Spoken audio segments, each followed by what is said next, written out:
Sesosok mayat bayi laki-laki ditemukan warga desa Senaung, Kecamatan Jambi, luar kota di gerobak bakso pada Rabu 13 April sore. Bayi malang tersebut ditemukan warga sekitar terbungkus dengan kain putih dilapisi selendang batik yang dibungkus dengan plastik bening.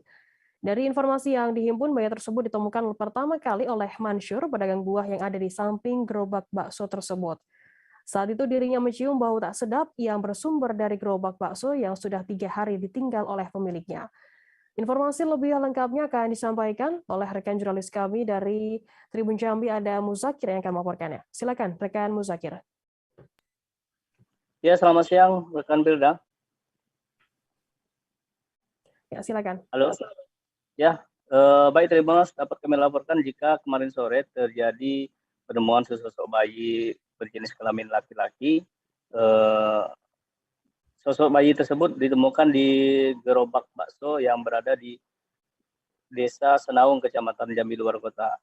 Bayi malang tersebut ditemukan terbungkus dengan kain putih dan dibalut dengan kain selendang bercorak batik, kemudian dimasukkan ke dalam plastik bening. Penemuan bayi malang ini membuat heboh warga sekitar. Ratusan warga, baik pengguna jalan maupun warga setempat, berbondong-bondong datang ke lokasi untuk melihat kejadian tersebut. Awalnya penemuan bayi tersebut ditemukan oleh Mansur yang merupakan pedagang es buah yang berada di samping, yang berjualan di samping gerobak bakso tersebut.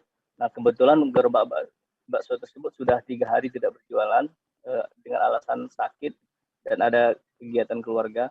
Nah, setelah mencium bau busuk tersebut, Mansur langsung mengecek ke dalam gerobak tersebut dan ditemukan sesosok bayi tersebut. Nah, oleh warga kemudian dilaporkan kepada Polsek setempat dan anggota Polres dibantu Polsek setempat datang ke lokasi untuk melakukan olah TKP.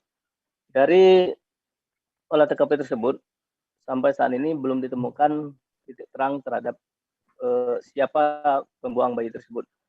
Ya, polisian masih melakukan penyelidikan terhadap dan memeriksa beberapa saksi terkait penemuan tersebut. Begitu rekan Firda. Baik, terima kasih rekan Muzakir dari Tribun Jambi atas laporan Anda. Selamat bertugas kembali. Terima kasih sudah nonton. Jangan lupa like, subscribe, dan share ya.